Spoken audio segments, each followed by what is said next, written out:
इसके शुरुआत में संगीन अपने मन में कहती है, मैं कहाँ हूँ और मुझे कुछ दिखाई नहीं दे रहा। मुझे कम से कम पहले अपने हाथों को छुड़ाना ही होगा। तभी किलर उसके हाथों को पकड़ता है और कहता है, हिलो मत, मैंने तुम्हारे भाई से वादा किया कि मैं तुम्हें तब तक नहीं मारूंगा जब तक वो यहाँ आ नहीं जाता। तभी वहाँ का गेट खुलता है और शिव वहाँ आ जाता है। तब किलर उसे देख कर कहता है, अब तुम कौन हो? इसके बाद शिव किलर को देखते हुए अपने मन में कहता है, ये वही आदमी है जिससे मैं उस दिन हार्डवेयर स्टोर पर मिला था। तब उस किलर से कहता है, क्या तुम एक कॉन्ट्रैक्टर हो? लेकिन किलर उसका कुछ जवाब नहीं देता। तब शिव पूछता है, क्या तुम्हारे वजह से ही हार्ट अटैक से मौतें हो रही हैं? तब वो किलर कहता है, हाँ, मैंने ही उन सबको मारा है। इसके बाद वो किलर सीरियस होते हुए शिव से कहता है, मैंने भी तुमसे शुरुआत में एक सवाल पूछा था और तुम्हें उसका जवाब देना चाहिए। मैं तुमसे फिर से पूछता हूँ, तुम कौन हो और यहाँ क्या कर रहे हो?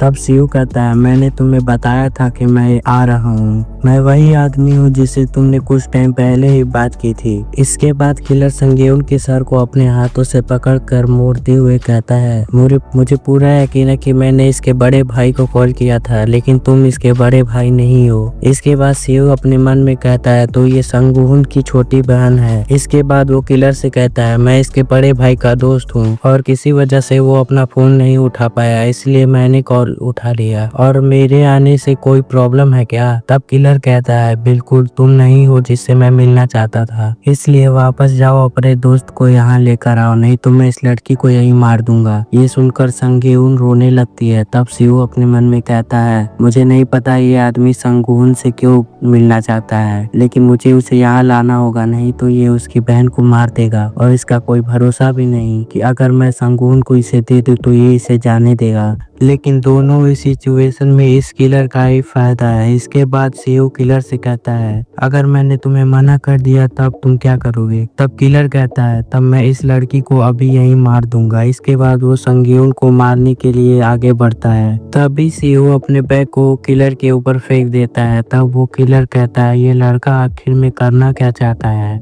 लेकिन शिव उस बैग के पीछे से अचानक से आता और उस किलर के ऊपर एक अटैक कर देता है, जिससे वो उड़ता हुआ पीछे चला जाता है। अभी वो किलर उठ पाता तभी शिव एक और अटैक कर देता है, लेकिन वो किलर इसे डॉज कर लेता है। इसके बाद वो एक जंप करता और पीछे हट जाता है और शिव से कहता है, लड़के, इस लड़ाई को यही रोक दो, मैं अनावश्यक लोगों को मारना नहीं चाहता। तब शिव कहता है, तब क्या इस लड़की और उन लोगों को मारना जरूरी था? तब वो किलर कहता है, हाँ, ये जरूरी था, क्योंकि मुझे उस पीले बाल वाले लड़के से मिलना है जिसका नाम पार्क संगून है। तब शिव कहता है, लेकिन इन मौतों का उस लड़के से क्या लेना देना? इस सब बातों को छोड़ो और आखिर में तुम पार्क संगून से मिलना ही क्यों चाहते हो? तब वो किलर कहता है, क्या तुम्हें इसके बारे में नहीं पता? इस टाइम सभी कॉन्ट्रैक्टर के बीच यही बात चल रही है। किलर जैक जो 10 साल पहले दिखा था और उसे मारने वाला आदमी कोई और नहीं बल्कि वो पार्क संगून ही है। हालांकि किसी कॉन्ट्रैक्टर को नहीं पता कि जिसने जैक को मारा वो पार्क संगून ही था, लेकिन तुम्हें तो ये पता होना चाहिए क्योंकि तुम उसके दोस्त जो हो। इसके बाद शिव अपने मन में कहता है, ये क्या बकवास कर रहा है और इसका चेहरा देखकर तो लग नहीं रहा कि ये झूठ बोल रहा है या मजाक कर रहा है। फिर वो कॉन्ट्रैक्टर कहता है, अगर तुम उस लड़के को मुझसे बचाना चाहते हो तो ऐसा करने की कोई जरूरत नहीं, क्योंकि मेरे पास उसका सबूत भी है। तब शिव कहता है, कैसा सबूत? तब वो कॉन्ट्रैक्टर कहता है, कंस्ट्रक्शन साइट पर के कैमरे पर मैंने सब कुछ देख लिया है। तब शिव अपने मन में कहता है, क्या इसका मतलब कहीं वो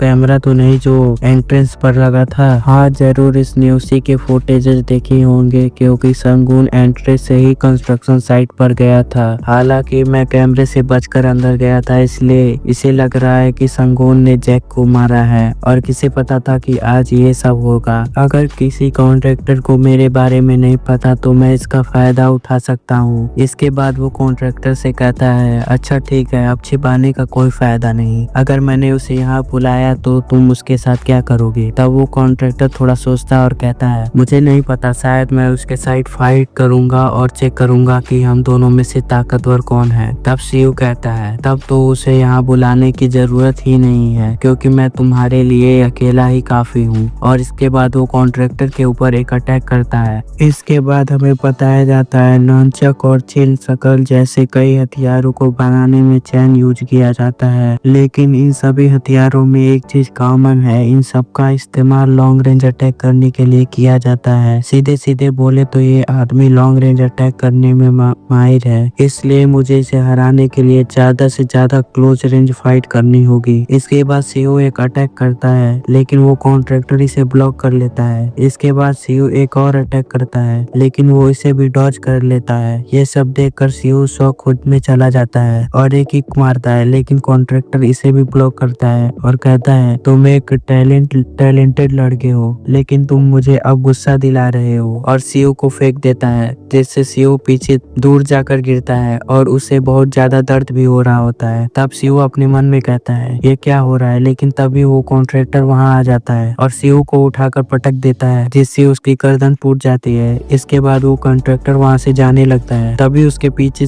सीहू कहता है सच में तुमने मुझे सांस लेने का टाइम नहीं दिया। इसके बाद वो कॉन्ट्रैक्टर पीछे मुड़कर देखता है और कहता है मुझे पूरा यकीन है कि मैंने तुम्हारी गर्दन तोड़ दी थी, लेकिन इस बार मैं अच्छे से करूंगा, और सीओ पर हमला कर देता है, लेकिन सीओ से डॉज कर लेता है। तभी वो कॉन्ट्रैक्टर सीओ को पीछे से पकड़ लेता है और दोबारा उसकी गर्दन को तोड़ देता है और कहता है इस बार मैंने ये सही से किया है, अब तुम्हारे उठने का कोई उम्मीद नहीं है। लेकिन वो ये देखकर चौंक जाता है कि सीओ दोबारा अपनी जगह उठ जाता है और कहता है मैं मर नहीं सकता, मैंने तुम्हें बताया था ना। तब कॉन्ट्रैक्टर कहता है मुझे माफ करना, ये मेरी गलती है, मैं अब तक नॉर्मल लोगों से लड़ रहा था, मुझे लगा तुम भी उनमें से ही एक हो गए, लेकिन मैं भूल गया था कि तुम उसके दोस्त हो जिसने जैक को मारा है, तो तुम भी एक कॉन्ट्रैक्टर ही होगे। एक मिनट रुको, जब तुमने मुझे अपनी पावर दिखा दी है तब मुझे भी अपनी पावर दिखानी होगी। और वो अपने टूल बॉक्स से कुछ निकालने लगता है। तब सीओ उसे रोकने के लिए दौड़ने लगता है और अपने मन में कहता है ये बिना हथियार कितना ताकतवर है, अगर इसने अपना हथियार ले लिया तो मेरे लिए बहुत बड़ी प्रॉब्लम हो जाएगी। लेकिन जब तक सीओ उसके पास पहुंचता तब तक उसने अपना हथियार निकाल लिया होता है और कहता है अब मैं भी अच्छे से लड़ पाऊंगा। फिर आगे कहता है ये मेरी पावर है और हथियार भी। तब सीओ उसके हथियार को देखकर रुक जाता है और कहता है क्या वो इसका हथियार है। और यहीं पे चैप्टर खत्म होता है। अगर वीडियो पसंद आए तो वीडियो को लाइक कर दे, चैनल को सब्सक्राइब कर दे। इसके शुरुआत में सीओ उस कॉन्ट्रैक्टर के हथियार को देखकर कहता है क्या ये इसका हथियार है। तब हमें दिखाया जाता है उस कॉन्ट्रैक्टर के हाथ में एक लॉक होता है। तब सीओ अपने मन में कहता है क्या इसका हथियार एक लॉक है, लेकिन मुझे क्राइम सीन से तो टूटे हुए चैन के पार्ट्स मिले थे। लेकिन सीओ उस मेटल पीस को दोबारा ठीक से देखता है तो उसे पता चलता है कि वो मेटल पीस किसी चैन की नहीं बल्कि एक टूटे हुए लॉक का पार्ट होता है। तब वो कॉन्ट्रैक्टर कहता है तुम ऐसे चुपचाप खड़े के हो, मैं तो एक लॉक स्मिथ हूँ। इसके बाद वो सीओ की तरफ दौड़ते हुए कहता है अब हमें लड़ाई शुरू करनी चाहिए। तब सीओ अपने मन में कहता है क्या वो इस ताले को अपने हाथ में इसलिए पकड़ कर रखा है ताकि उसकी फिस्ट की पावर बढ़ सके। ये मेरी गलती है कि मैंने इसके बारे में सोचा ही नहीं। इसका मतलब एक क्लोज रेंज में फाइट करने के लिए माहिर है। इसके दौरान वो कॉन्ट्रैक्टर सीओ पर हमला कर रहा होता है और कहता है तुम तो लड़ने में सच में बहुत अच्छे हो, लेकिन मैं देखता हूँ तुम ये कब तक कर पा रहे हो। तब सीओ अपने मन में कहता है क्या वो इस ताले को अपने हाथ में इसलिए पकड़ रहा है ताकि उसकी फिस्ट की पावर बढ़ सके। ये मेरी गलती है कि मैंने इसके बारे में सोचा ही नहीं। इसका मतलब ये क्लोज रेंज में फाइट करने में माहिर है। इसके दौरान वो कॉन्ट्रैक्टर सीओ पर हमला कर रहा होता है और कहता है तुम लड़ने में सच में बहुत अच्छे हो, लेकिन मैं भी देखता हूँ तुम ये कब तक कर पा रहे हो। तब सीओ अपने मन में कहता है इसके मुक्के उतने भी तेज नहीं, अगर मैं ध्यान से इसके मूवमेंट को देखूं तो मैं इसे संभाल सकता हूँ। लेकिन डॉज करते करते सीओ दीवार के पास आ जाता है और कहता है अब मेरे पीछे एक दीवार है, मैं इसके पंच को डॉज नहीं कर पाऊंगा, अब मुझे इसे ब्लॉक करना होगा। तभी वो कॉन्ट्रैक्टर एक पंच मारता है जिसे सीओ ब्लॉक कर लेता है और कहता है ये ताकतवर है लेकिन मैं इसे संभाल लूंगा। तभी वो देखता है कि उस कॉन्ट्रैक्टर के हाथ में अब लॉक नहीं होता। फिर सीओ जल्दी से पीछे हट जाता है और चारों तरफ देखते हुए कहता है मुझे अच्छे से याद है कुछ टाइम पहले उसके हाथ में लॉक था, मुझे ये सब ठीक नहीं लग रहा। तभी वो कॉन्ट्रैक्टर कहता है तुम्हें अपने लेफ्ट हाथ पर देखना चाहिए। तब सीओ अपने लेफ्ट हैंड पर देखते हुए कहता है ये मेरे हाथों को क्या हुआ और ये लॉक कैसा है। तब वो कॉन्ट्रैक्टर कहता है मैं किसी भी जीवित चीज के शरीर पर किसी भी बॉडी पार्ट्स पर अपना लॉक लगा सकता हूँ, यही मेरी पावर है और उसे निकालने के बारे में सोचना भी मत, क्योंकि ये इम्पॉसिबल है।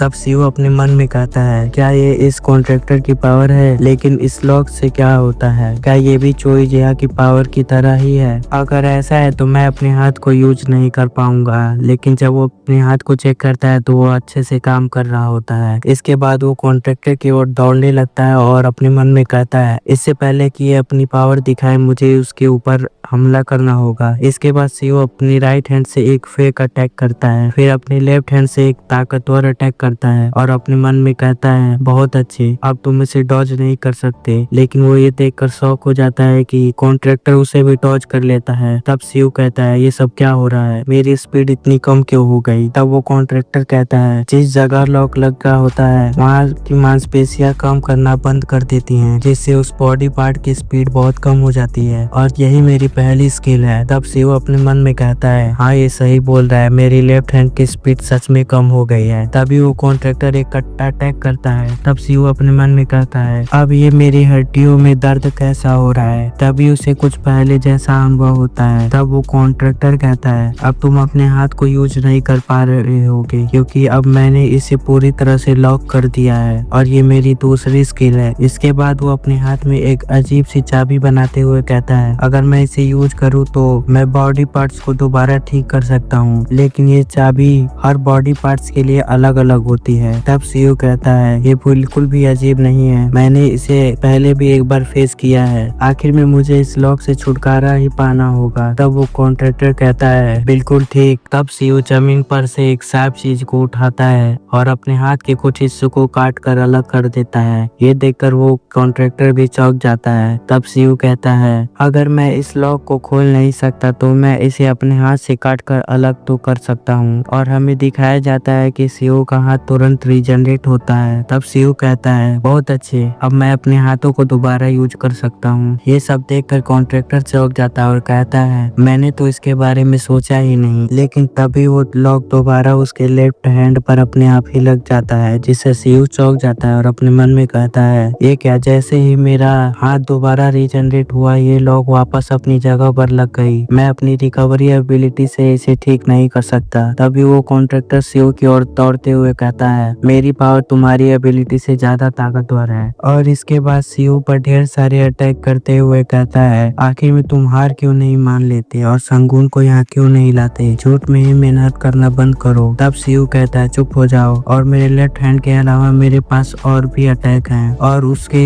एक किक मार देता है। तब वो कॉन्ट्रैक्टर कहता है, तुम एक बेवकूफ हो, मैंने तुम्हें एक चांस दिया था। और सीयू को एक पावरफुल अटैक मारता है जिससे सीयू पीछे हट जाता है। तब हमें दिखाया जाता है कि कॉन्ट्रैक्टर ने एक लाख उसकी आंखों पर भी लगा दिया होता है, जिससे सीयू की एक आंख बंद हो जाती है। तब वो कॉन्ट्रैक्टर कहता है, क्या तुम अब भी लड़ना चाहते हो? लेकिन सीयू कुछ नहीं कहता। तब वो कॉन्ट्रैक्टर दोबारा कहता है, लगता है तुम इतनी आसानी से नहीं मानोगे। तभी वो अंधेरे में गायब हो जाता है। तब सीयू अपने मन में कहता है, अचानक से वो कहाँ चला गया? मुझे जल्दी से उसे ढूंढना होगा, इससे पहले वो मेरे ऊपर अटैक कर दे। तभी वो अचानक से उसके पीछे आ जाता है और सीयू पर एक अटैक कर देता है, जिससे सीयू उड़ते हुए पीछे चला जाता है और अपने मन में कहता है, उसने मेरी आंखों को भी लॉक कर दिया, अब मुझे दिखाई देना भी बंद हो जाएगा, लेकिन मैं अभी भी देख पा रहा हूँ। तब वो कॉन्ट्रैक्टर कहता है, मैंने तुम्हें बताया था कि हर बॉडी पार्ट्स के लिए ये अलग अलग होता है। जैसे हाथों के लिए एक लॉक करना होता है, वैसे ही आंखों के लिए 2 बार अटैक करना होता है। इसका मतलब तुम्हारे पास अभी एक चांस है, तो ध्यान से लड़ना। तब सीयू कहता है, ये बताने के लिए तुम्हारा धन्यवाद। फिर अपने मन में कहता है, यहाँ कुछ तो अजीब है, आखिर उसने संगेउन के ऊपर लॉक क्यों नहीं लगाया? तब वो कॉन्ट्रैक्टर कहता है, क्या इस लड़की के वजह से तुम ठीक से लड़ नहीं पा रहे? तब सीयू कहता है, नहीं ऐसी बात नहीं है। तब वो कॉन्ट्रैक्टर कहता है, मैं यहाँ तुमसे कंपटीशन कर रहा हूँ और तुम इसे बचाने के बारे में सोच रहे हो, मुझे ये बिल्कुल भी अच्छा नहीं लगा। इसके बाद वो संगून की ओर हाथ बढ़ाते हुए कहता है, वैसे भी संगून को यहाँ बुलाने के लिए एक आदमी काफी है। तब सीयू दौड़ते हुए जाता है और जैसे ही कॉन्ट्रैक्टर संगून पर अटैक करने वाला होता है, तभी सीयू उसके आगे आकर संगून को बचा लेता है। तब वो कॉन्ट्रैक्टर कहता है, मुझे पता था तुम इसे बचाने जरूर आओगे, इस बार मैं तुम्हारे हार्ट पर अटैक करूंगा। लेकिन सीयू अपने बैग को आगे लाकर खुद को बचा लेता है, लेकिन प्रेशर के कारण वो उड़ता हुआ पीछे चला जाता है। तब कॉन्ट्रैक्टर कहता है, तुमने